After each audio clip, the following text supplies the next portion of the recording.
Bonjour à tous. Ce matin, je voudrais vous demander comment vous allez.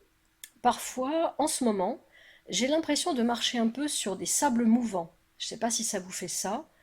J'ai l'impression que tout change du jour au lendemain.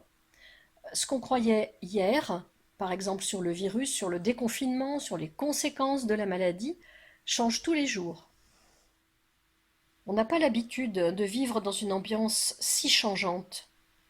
Je ne sais pas pour vous, mais moi ça me bouscule, ça me chamboule et ça me met mal à l'aise. Parfois je voudrais me pousser à faire des choses, mais j'en ai même pas envie. J'ai l'impression que je n'ai plus de volonté parfois, et dans ces moments-là, j'ai besoin de demander à Dieu d'être mon rocher. Un rocher, c'est stable, c'est solide, et ça ne change pas du jour au lendemain. J'ai lu dans 2 Samuel 22, au verset 2, il dit ceci, l'Éternel est ma forteresse, mon rocher, mon libérateur. Et dans 2 Samuel 22 au verset 47, un peu plus loin, on lit Dieu est vivant, qu'il soit loué, lui qui est mon rocher, que l'on proclame la grandeur de Dieu, le rocher qui me sauve. Roger nous disait la semaine du 1er mars que notre société manquait de repères. On voit bien en effet que les gens sont en recherche de guidance, de spiritualité, bref, de quelque chose à quoi se fier, à quoi se raccrocher ou sur quoi s'appuyer. Quelque chose qui au fond donnerait de la solidité ou de la sécurité à notre vie. L'Institut des hautes écoles en management dit que dans une société où les maîtres mots c'est individualisme, matérialisme, les grands absolus religieux, politiques ou scientifiques n'ont plus d'écho, l'homme contemporain est en perte de repères et en quête de sens. Et on s'en rend bien compte.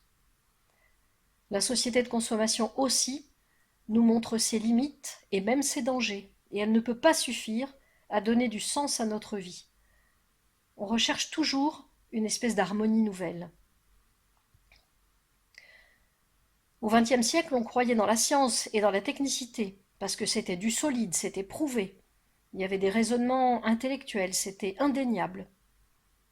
Mais on voit bien qu'il y a une recherche de spiritualité autour de nous. Les spiritualités orientales, le nouvel âge, la voyance. Combien on voit de publicités sur les médiums qui nous prédisent l'avenir.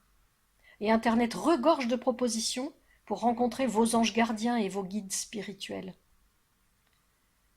On a rejeté les traditions anciennes, on a perdu confiance dans le progrès, notre avenir est incertain et parfois on a les pieds dans le vide. C'est pas moi seulement qui en ai le sentiment, mais comme je vous disais, c'est une école du management qui parle également de ça. Et on s'en rend vraiment compte avec cette maladie. Et du coup, on peut se poser la question, mais qu'est-ce qui me guide moi aujourd'hui? Est-ce que j'ai des guides spirituels? Est-ce que je suis guidée par mes passions? Est-ce que c'est la publicité, les médias? Est-ce que c'est l'avis des autres qui me guide? En attendant, je vous invite à chanter 2 chants qui nous parlent du rocher. Un premier qui nous parle du rocher et un deuxième qui nous dit que son nom est gravé sur mes mains.